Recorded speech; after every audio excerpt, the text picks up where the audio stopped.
మధ్యాహ్నము ఆశ్రమ పాఠశాల బెల్లంపల్లి నుంచి ఒక 7 విద్యార్థులు, ఒక nursing MNO, female nursing officer ఇక్కడ.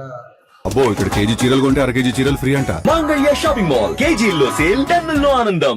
పప్పు వాళ్ళు తినే ఆహారంలో పాలపింద పడ్డదని చెప్పేసి దానివల్ల కంటామినేషన్, ఫుడ్ కంటామినేషన్ అయింది.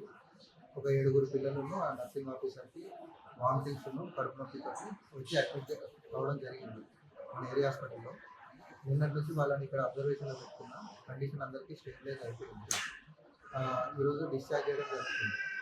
ఒక అబ్బాయి మినహా మిగిలిన వాళ్ళందరినీ డిశ్చార్జ్ చేస్తున్నారు. ఆ అబ్బాయి కూడా స్వల్పంగా కంప్లైంట్స్ ఉన్నాయి.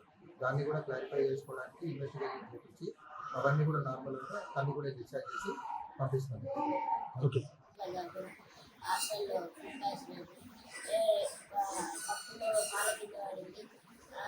సార్ ఏమన్నా అంటే మేము తిన్నాం ద్వారా నాకేం కాలేదు అని అన్నాడు. సార్ మీ లోపల ఏం తీసుకున్నాను బయట అది 30 గంటల కింద పడవచ్చు సార్.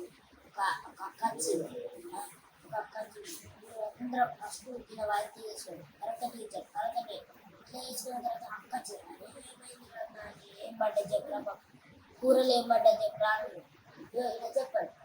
ఇక వేరేటోళ్ళు వేయదు కదా, అక్క ఒక ఇంట్లో కూడా ఆడుతుంది హాస్పిటల్ తీసుకోపోయి ఇక కాయ కొడతారు. మధ్యకాలన్న వాచ్మెన్ ఆయన కూడా తాగుతారు. ముగ్గురికి ఆయన బెదిరించింది. వాళ్ళు రాని